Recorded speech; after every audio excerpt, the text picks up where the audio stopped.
네, 오늘 우리 말씀 제목 최상의 기도 찬양이라고 하는 말씀 제목으로 하나님의 말씀을 나누고자 합니다. 자, 드디어 주기도문의 마지막 순서가 다가왔어요.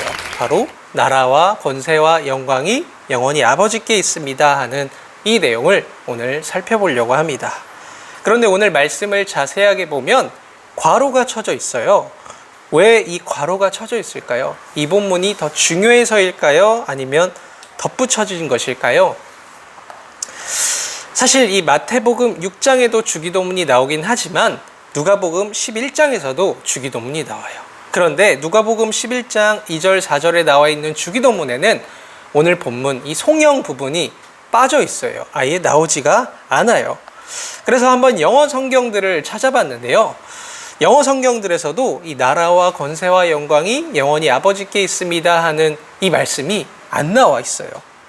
다만 킹 제임스 번역에만 For thine is the kingdom, power and the glory라고 하는 부분이 들어가 있습니다.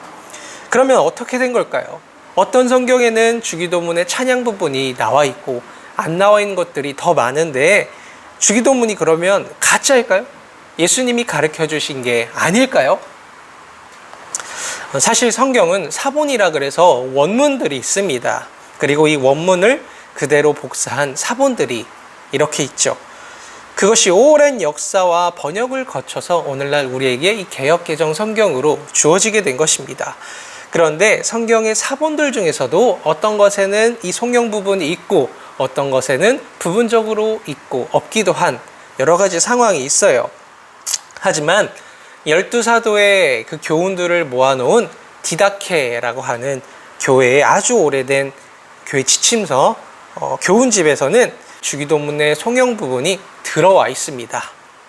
그래서 우리가 짐작을 해본 건데 예수님의 직속 제자들이라고 할 수 있는 이 사도들, 그 사도들의 뒤를 이은 사람들인 속사도 교부들의 뒤를 이은 이 교부들 때에 말씀이 이렇게 쭉쭉쭉 전해져 오면서 주기도문의 송영이 들어가 있는 것이 자연스럽다, 맞다 이렇게 생각했기 때문에 사도신경이 교회의 전통적인 고백이 된 것처럼 주기도문도 후대에 송영이 들어가면서 교회의 전통적인 기도가 된 것이 아닐까 그렇게 생각을 합니다.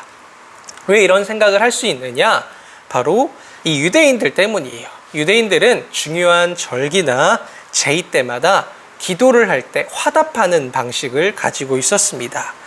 유대인들의 이 기도와 화답의 이 전통 문화의 틀 안에서 주기도문의 송영이 들어가는 것이 매우 합당하다 이렇게 본 것이죠. 너무 걱정하지 않아도 되는 건 뭐냐면 어떤 부분이 성경 속에 나중에 추가되었다 이렇게 한다고 해서 하나님의 말씀이 아니게 되는 게 아닙니다. 오히려 성경이 이러한 역사적인 과정을 거쳐서 우리에게 주어졌다 하는 것을 통해 하나님의 말씀이 언젠가 하늘로부터 뚝 떨어진 그런 것이 아니라 오랜 역사와 기간과 그런 것들을 거쳐서 우리에게 주어진 것이구나 라고 하는 것을 더 받아들일 수 있는 거죠. 이 유대인들의 관습을 보면 시편 가운데 찬양 시편들이 있습니다. 예를 들면 시편 136편이 찬송 시편인데요. 이 시편 136편은 제의 속에서 이스라엘 백성들이 하나님께 성전으로 나아가서 예배드릴 때 기도를 하면 백성들이 화답하는 그런 방식을 가지고 있습니다. 이 시편 136편의 앞부분을 레위인들이 먼저 선창을 하면 뒷부분을 이스라엘 백성들 혹은 성가대가 화답을 하는 것이죠. 한번 볼까요? 시편 136편을 보면 이렇게 나와 있습니다. 여호와께 감사하라. 그는 선하시며 그 인자하심이 영원하미로다. 이렇게 1절이 나와 있죠. 레위인들이 여호와께 감사하라 이렇게 하면 뒤에 이스라엘 백성들이 그는 선하시며 그 인자하심이 영원하미로다 이렇게 고백을 하고 있는 거예요. 또 2절을 봤을 때도 신들 중에 뛰어나신 하나님께 감사하라 이렇게 레위인들이 선창을 하면 이스라엘 백성들이 그 인자하심이 영원하미로다 라고 이렇게 화답하는 그러한 시편입니다. 136편 1절에서부터 이렇게 쭉 전체가 이렇게 화답하는 방식의 찬송시이다 이렇게 말을 할 수 있을 것 같아요. 유대인들의 예배적인, 제의적인 관습이라는 것이 바로 이와 같다는 거예요.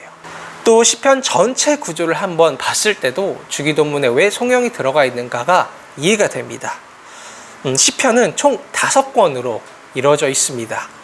그런데 이 5권의 시편들이 다 끝날 때마다 맨 마지막 시편은 다 찬송시예요. 이로 보건대 시편의 교훈이란 우리의 기도가 결국 찬양으로 마무리되어야 한다.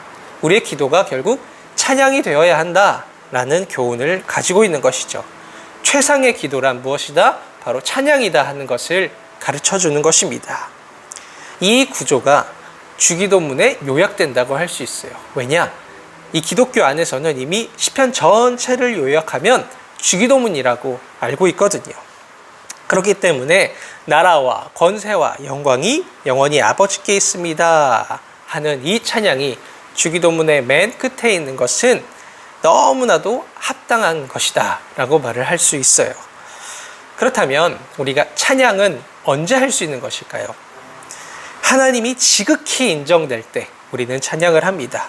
그분이 하나님이시며 또한 전지전능하셔서 내 삶을 다스리시고 또 내가 겪는 고난과 어려움과 역경과 여러 가지 공격을 승리로 바꿔주시는 분이 하나님이다. 그 하나님의 역사가 내 눈앞에 펼쳐질 때 우리는 하나님께 찬양을 합니다. 반대로 우리는 어떤 상황에서 찬양을 하면서 승리의 길로 걸어가기도 합니다. 예를 들면 하박국 선지자는 아무것도 가지지 않았음에도 불구하고 무화과 나무 잎이 마르고 포도 열매가 없어도 난 여호와의 이름으로 말미암아 즐거워하리로다 이렇게 고백을 했습니다. 이런 것처럼 우리가 외롭고 고독할 때 또 힘들 때 오히려 하나님을 찬양하면서 승리의 길로 걸어가는 경우도 참 많이 있습니다. 마치 시편에서 여호와는 나의 목자이시니 내게 부족함이 없으리로다 이렇게 사망과 음침함 속에서 고백하는 것처럼 말이죠. 따라서 우리는 이 주기도문의 송영을 통해서 우리의 본향이 하늘이다. 그리고 그곳에 계신 아버지, 그분의 이름이 거룩히 여겨지는 것. 그 이름이 거룩히 여겨진 곳에 하나님의 나라가 이루어지는 것. 그 하나님의 나라가 드러나는 곳에 하나님의 뜻이 이루어지는 것. 성도의 양식이 이 세상의 것이 아니라 하나님의 말씀이라는 것, 그리고 아버지의 뜻을 행하는 것이 우리의 양식이라는 것. 또 용서하는 것이야말로 우리가 용서받은 사람이라고 하는 것을 증명하는 것이며, 우리가 시험과 악에서 승리할 수 있는 것은 예수님께서 승리하셨기 때문이다 하는 이 기도를 탄식으로, 안타까움으로, 한숨으로 마무리하는 것이 아니라 바로 찬송으로 마무리하는 것이라는 겁니다. 맞아요. 이 세상의 많은 시험과 어려움은 잠깐입니다. 하지만 하나님의 나라와 권세와 영광은 영원히 아버지께 있어요. 그래서 이 주기도문을 우리가 진정으로 고백하고 기도한다면 이 세상에서 현실 속에서 바라보는 많은 힘겨운 일들에 우리의 눈을 땅으로 두는 것이 아니라 위를 바라볼 수 있게 되는 것입니다. 우리의 영원한 소망은 바로 우리 본향에 계신 하나님이기 때문입니다. 그 역사를 이루시는 하나님이 우리의 아버지가 되시기 때문이에요. 이것을 기억하면서 우리의 슬픔을 기쁨으로 바꾸시는 그 하나님을 누리는 한 주간이 되기를 주님의 이름으로 축복합니다. 아멘.